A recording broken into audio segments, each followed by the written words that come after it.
Hello दोस्तों, मैं आज आपसे कश्मीर के पहलगाम में हुए आतंकी हमले के बारे में बात करने आया हूं।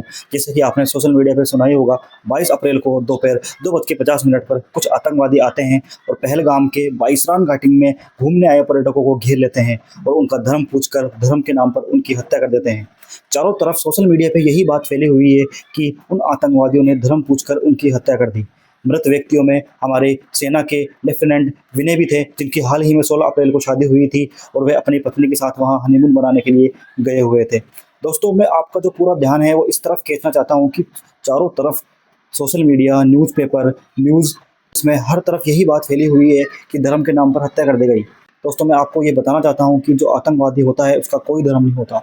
उसका धर्म सिर्फ यही होता है लोगों को मारना, लोगों के बीच में दरार पैदा करना। जैसा कि हम देख पा रहे हैं, जब से ये हमला हुआ है हिंदू मुसलमान के बीच में एक दरार सी पैदा हो गई है।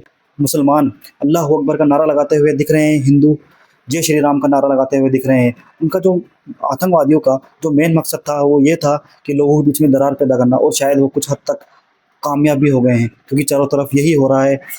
जब से ये घटना घटी है, लोग एक दूसरे को ये हिंदू है, ये मुसलमान है, इस नज़र से देखने लगे हैं। दोस्तों, मैं आपसे ये कहना चाहता हूँ कि आप इस आतंकवादी हमले को इस नज़र से ना देखें, आपस में भाईचारा बना कर रखें। मुझे पता है कि अपने जो भारत की सेना है वो बहुत सक्षम है, जल्द ही इन आतंकवादियों को पकड़कर इन्हें कड़ी से कड़ी सजा देगी। लेकिन हम इसमें अपना सहयोग के रूप में ये कर सकते हैं, कम से कम आपस में भाईचारा बना के रखें। जब से 370 आर्टिकल हटा था, कश्मीर को लोग अपने देश का एक पार्ट मानने लगे थे, उसे बहुत सिक्योर, बहुत सेफ मानने लगे थे। लेकिन जैसे ही ये घटना हुई, फिर से लोग कश्मीर के नाम पर डरने लगे हैं और वहाँ जाना बंद कर देंगे। और वो आतंकवादी भी यही चाहते थे कि यहाँ कोई घूमने ना आए, लोग फिर से कश्मीर को एक अलग नज़र से, भारत के एक अलग पार्ट की तरह देखने लगे।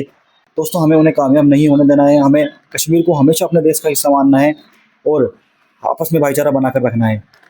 हमारे देश की सरकार ने भी इस मुद्दे पर बहुत बड़े-बड़े कदम उठाए हैं। सबसे बड़ा मुद्दा जो हमारे सामने आ रहा है वो यह है, सिंधु जल समझौते को रद्द कर दिया गया है। दोस्तों, इस फैसले को आप छोटा-मोटा ना समझें, क्योंकि यह सिंधु जल समझौता 1960 में किया गया था।